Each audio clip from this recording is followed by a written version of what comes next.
Hi, I'm Jen and I'm making a rustic pear tart. And first we're going to brown the butter. So we put the temperature on about medium and you just put a quarter of a cup of butter in and melt it and just wait until it browns. It takes about 5 minutes. You kind of want to do this to the pan so it doesn't brown unevenly, like burn in the middle and then not really brown at all on the sides.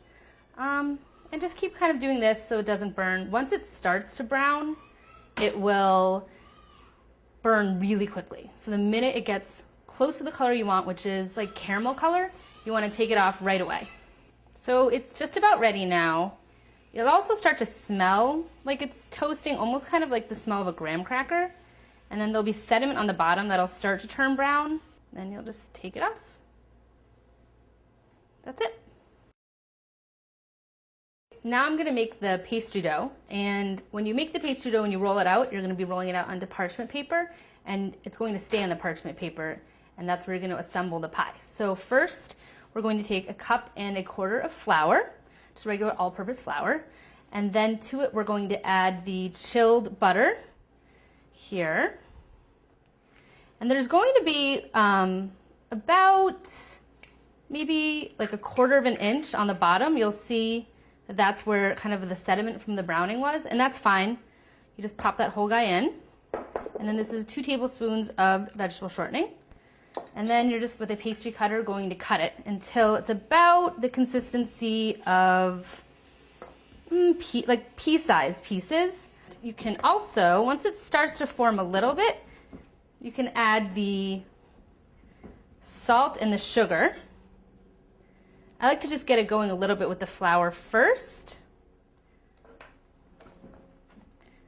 And then you're cutting that in too.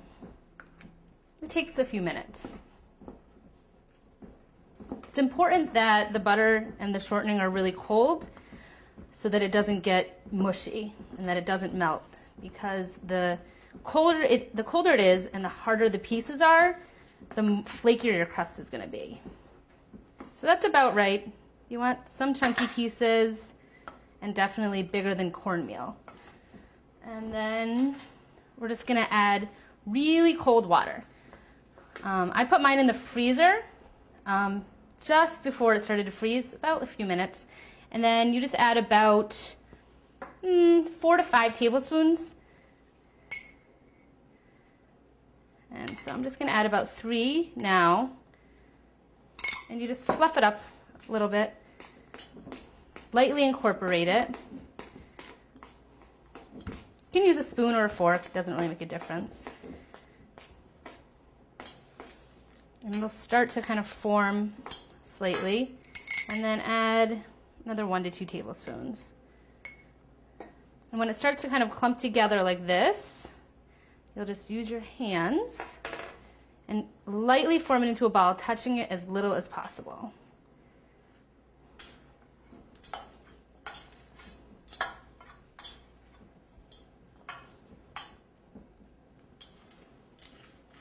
You want to knead it a little bit just to make sure everything combines, so that when you roll it out, it doesn't separate into like a lot of different pieces, so it stays together and will let you kind of form a circle.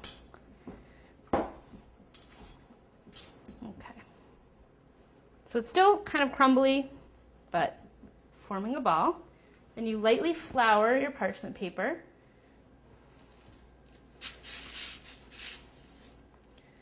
And then just push it down.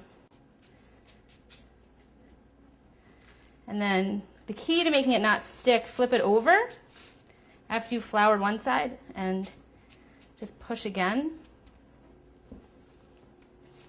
Trying to keep it into somewhat of a circle. And then you're just going to roll it out from the center. And you're going to roll it just about to the width of the parchment paper. I think it's about 13 inches. And it's okay if it's uneven, like the edges, it's okay if they're kind of wiggly, because you'll just trim it anyway at the end. And now I'm going to make my filling. So now we're going to make the filling. First we'll get 1/4 cup of sugar and just put it in a big bowl. And then we're going to add the 4 teaspoons of flour. and a tablespoon or 2 tablespoons, depending on how much you like ginger. You can use crystallized or candied ginger and just chop it up into little pieces. And just kind of stir it around a little bit. Make sure the ginger doesn't get too clumpy. And then you're gonna add your pears. It's gonna be about 4 cups of pears, which could be 4 biggish pears or like 6 smaller pears. And then coat that with about a tablespoon of lemon juice. You can use fresh, or I think store-bought is fine too. If you use store-bought, use a little under a tablespoon. It's a little bit stronger. You're just gonna stir that together till it coats the pears evenly. And then next, we're going to assemble the tart. Now we're going to finish preparing the other part of the filling and put everything together into the tart. So the next step is going to be to put 2 tablespoons of honey into about 4 ounces of goat cheese. I let the goat cheese sit at room temperature. I just took it out before I started everything. So about 2 tablespoons.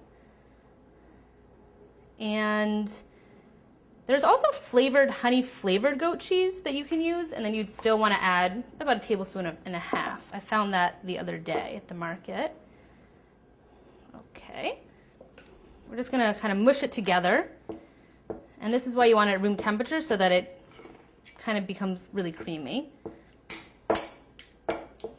So once it's pretty well incorporated, you're going to put it in the center of your crust, just like that. And you're just going to spread it out, leaving about 2 to 3 inches along the edges. Okay. And now you're just going to trim your pie crust just to take off some of the ragged edges.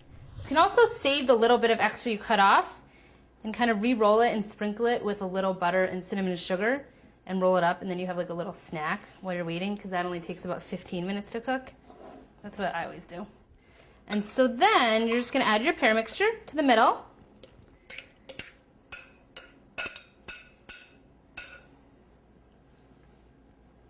Just like that.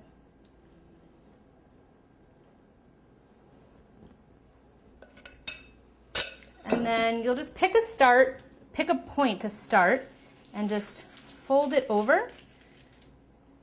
And then you'll grab the next piece and just make a little crease. And so you're just going to be making a crease and folding over all the way around. If there's little holes, it's okay. You can just kind of push them together with your fingers. And then once you've got a nice little tart, you just go ahead and sprinkle it with some sliced almonds. Just like that. And then you're just going to brush it with a little bit of milk, just on the crust part.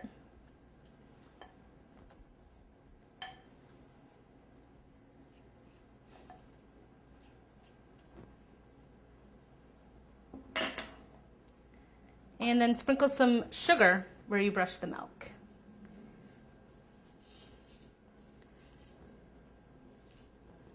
And you're all set. You're going to put it in a 375-degree oven for about 45 minutes or until it's just golden brown on top.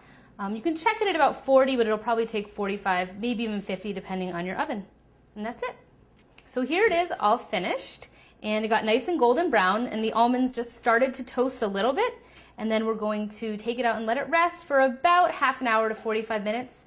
And then you can take it off the parchment paper, slide it onto a cutting board, and you're all set.